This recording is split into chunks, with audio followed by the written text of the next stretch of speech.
Beggs, it's Ian from RTO here. Welcome to another Battle of the Debuts Viewers Pick Edition. And we have actually got a debut battle today for you. Set by Mastermind Dave. He picked a tough one for me, like he always does. So today he says, why don't we do Supertramp against Beggars Opera? Two great albums. There weren't much between these coming out. They both came out in 1970, and the first one to release was Supertramp. Now we all know about Supertramp, formed in England in 1970 by Roger Hodgson and Rick Davies. They were that distinguished blending of progressive rock and pop styles, and they were really well known for the Wurlitzer electric piano. Changed through the years, but when they first came out, they were more of a proggy band. So the self-titled album, this one here, Supertramp, was released in July of 1970, and playing on here on this album is Richard Davies, who plays organ and pianos and harmonicas and lead vocals. Roger Hodgson on the bass guitar, acoustic guitar, and the flageolet, I think that's how you pronounce it, vocals. Richard Palmer guitars, Robert Miller on the drums. So the first track on here is called Surely. It's about a 31-second little pastiche thing. Really, really nice. Nice, gentle way to start the album. Second track is a one called It's a Long Road. Great drumming on here from Robert Miller. I love the keyboards on this one as well. I think it's Richard Davies that's playing the organ on here, and it's really, really nice. I love this track. So relaxing. And then we get a track called Aubade and / and I am not like other birds of prey. Very pastiche, reminds me of the early days of Genesis on that first album, early Bee Gees tracks. Really, really good. I love this track as well. Such a nice, relaxing track. That's what I like about this album. And words Unspoken, very mellow, some nice guitar work on this, great vocals from Roger. It's just a fantastic track. Then we have a track called Maybe I'm a Beggar. This is a mixture of prog and jazz and blues, little Jethro Tull bit in there as well. Really good track. Can't get any better than that on this album. It's a 6-minute 44 song. Really strong. Really, it's one of them tracks that doesn't lose your attention.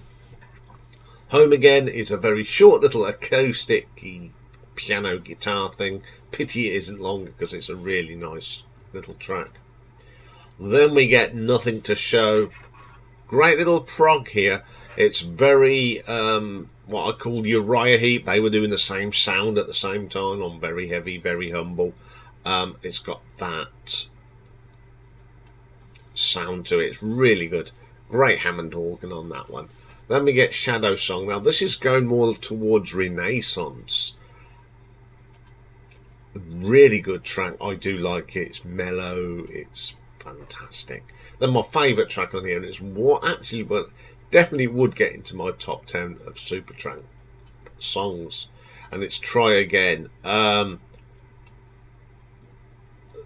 Hammond organ on this is just terrific. Really good. You've got a quirky little flute piece in here as well halfway through.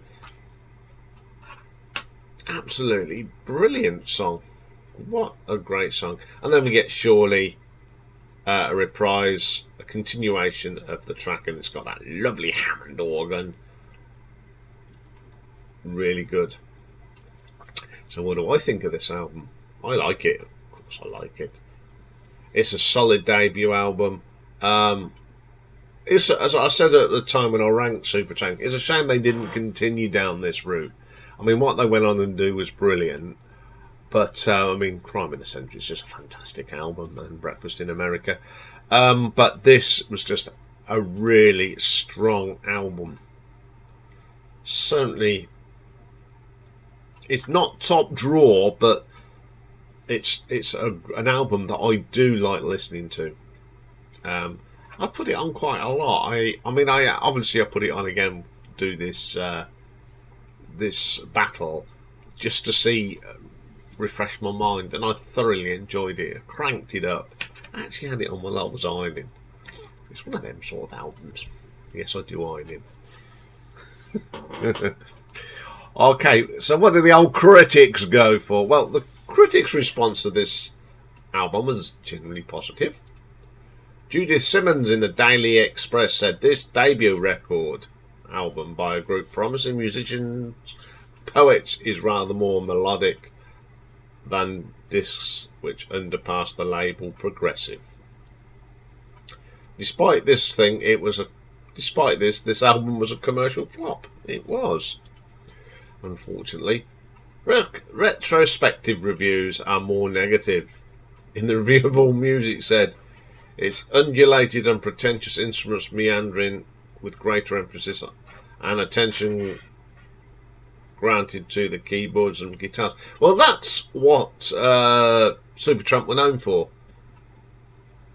AllMusic, you know. Stupid people. So the professional ratings, AllMusic gave it a 2 stars, Encyclopedia Popular Music gave it 2, and the Rolling Stone album guide only gave it a 1. Didn't chart here, it was a bit of a flop. Got to 158 on the US Billboard, but it did pick up 2 discs, 2 golds, 1 in France and 1 in Canada, so it wasn't that bad. So let's have a look at the nuts and bolts of Supertramp by Supertramp. Song quality. They're okay. I like them. I know they don't go for everybody's cup of tea. So I'm going to give that, I think, a 3 out of 5. Production, very, very good production. It's 1970, it's crisp, it's clear, and there's some great playing on it, isn't it? And it just really enhances the production on this. So I'm going to give that a 4 out of 5. Reception, unfortunately, it flopped. But it did get 2 gold discs. So for that reason, I shall give that a 2 out of 5, purely on the gold discs. Cover design. Wow.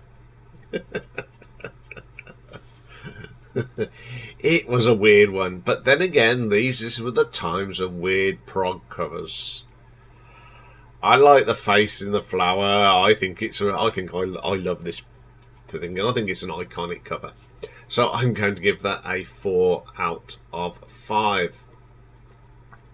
So for Supertramp by Supertramp gives us a grand total of 13 out of 20. So let's move on to the next challenge that Dave gave me. And the other band he said do is Beggars Opera. Now these are a Scottish progressive rock band from Glasgow that were formed in 1969 by Ricky Gardner, the vocalist, by guitarist Ricky Gardner, and vocalist Martin Griffiths, bassist Marshall Erskine, and they worked together, and they then got a drummer in called Alan Park. On their way back to that was down on the M40 motorway near Beaconsfield, and met up with Alan Park and Ray Wilson, and they all went back together. Quite a sort of mixed career. Certainly went under the radar a little bit. They've been compared with the Nice and Deep Purple Mark 1. So let's have a look at this album. The album is called Act 2, and it came out in the August of 1970. So we've got Ricky Gardner on vocals and guitars, Alan Park on the keyboards, Martin Griffiths on the vocals, Marshall Erskine on the flute, and Ray Wilson on the drums. So, the first track on here is called Poet and Peasant. Now this is from a Franz von Super opera, and it was arranged by the band. It's great. Classical music, done to rock. I love that. Alan Parks it's got that heavy sort of Nice sound. You knew he was into Nice because it's got Keith Emerson written all over this, and Marshall's bass line is just booming. It's just grandeur on the big scale. I love this track. Absolutely brilliant track. Then we get Passacaglia. Hang on, let's say that again. Passacaglia. I don't know. I can't pronounce things. Again, you'll know it is written by Handel and arranged by Alan Park. And again, it's just brilliant. It's got all them lovely Handel bits done on Alan Park's Hammond. Ricky's guitar work is electric. The drumming from Ray is brilliant. It's just really going for it. It's just amazing. You've got to play this loud. It even sounds better under the headphones. Then we've got Memory, written by Marshall Erskine and Virginia Scott. It's all right. It's one of the more ordinary tracks, but it's still good. It's not got the grandeur, but it's just a solid rock track. Then we get Raymond's Road. This is just probably one of the greatest arrangements of a classical and prog. Raymond's drumming is a mind-blowing. That bass line that drives it from Marshall, and then Alan Park's keyboard work is just absolutely brilliant. Some great thing. It's just like a jam, and there's that little bit of the Hall of the Mountain King in there. It's the best thing on the album. Absolutely mind-blowing.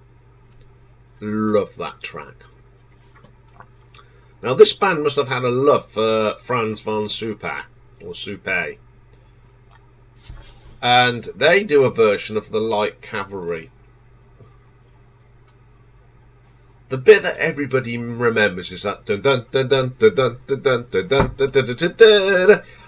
Well, it feels like galloping horses, and I have fond memories of this as a kid because we had it. My dad had it on a classical album. We loved this bit of music. It's just, you can imagine the horses galloping. It's just absolutely brilliant. And what a fantastic track! Again, it's got everything in there. You've got some weird lyrics thrown in there. Alan Park's absolutely brilliant. You've got Ricky's guitars. What more can you say? It's just a fantastic track to end a fantastic album. I've always said about this album that it's always gone under the radar. I discovered it. I listened to it because I found the cover fascinating. I thought it was a bit weird. Anything with a weird cover's for me. And I actually got this on cassette. Don't know what happened to the cassette, and I was just totally blown away with it. I think it was from a charity shop or something. It didn't cost me much money, but I just love this album. I played a lot. I just love it. But what did the critics say? Well, there's not been much written about it. But they said it was definitely in the cast of the shadow of then the recently defunct Nice, but brimming with their own ideas and imaginations. Beggars Opera merged in the 70s with this great debut album. 5 long tracks in its original form, bolstered with their with their single. Lots of Mellotron. Peasant and Peasant, of course, fans from feet. They like Cavalry. They say it said that Raymond's Road is more like a ronda rhythm ELP. Just a great album. And that was from All Music, and they gave it a 4 out of 5. And that's the only thing I could find written about it. It didn't chart or anything. So this is just basic on me, so it's going to be a little bit more, probably a bit biased. Song quality. I took these classical bits and just exploded them. Absolutely amazing. So I'm going to give song quality 4 out of 5. Production is brilliant. It just feels like they're playing in your front room. It's just plug in and go rock. No fancy stuff, just let's plug in, push the record and record it. So I'm going to give that 4 out of 5. Reception again.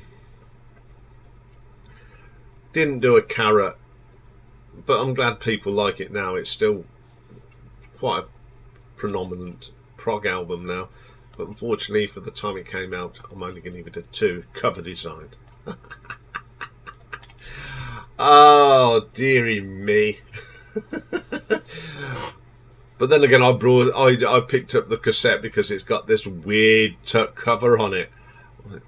You know, I mean, one person's got a Union Jack waistcoat in bright pink skin, tight boots. Yeah, King Canute sort of figure. Just weird, isn't it? Yeah, so I'm going to give that a 3 out of 5.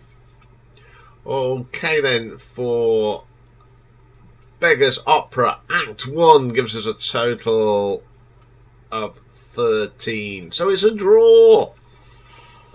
Oh dear. But it was a sort of a tough one. But in the end, I had to go with Beggars Opera. Because it's just... I mean, the Supertramp album's great. It's serious and things. But this Act 1 is just a bunch of lads having fun. And you can just tell in their playing how much fun there has been had. It's just a great album. If you've never heard it, go and check it out. It is on Spotify. But I'm sure a lot of you prog fans have probably heard this one. You know, if you're into prog, you're not going to forget this one. It's just one of the most underrated and an album that should have done more because it's just absolutely brilliant. Okay, it's up to you now. You know the drill. The polls will go up in the community page on the channel.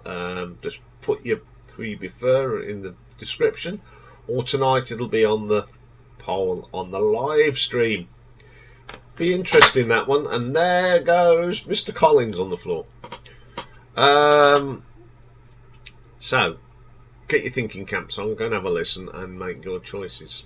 Okay, I'll be back very shortly with Pick and Mix, and this day we are going to have a wander down the sidewalk, which means it's the US Top 10 from the year of 1958. So join me for that later. So bye bye for now.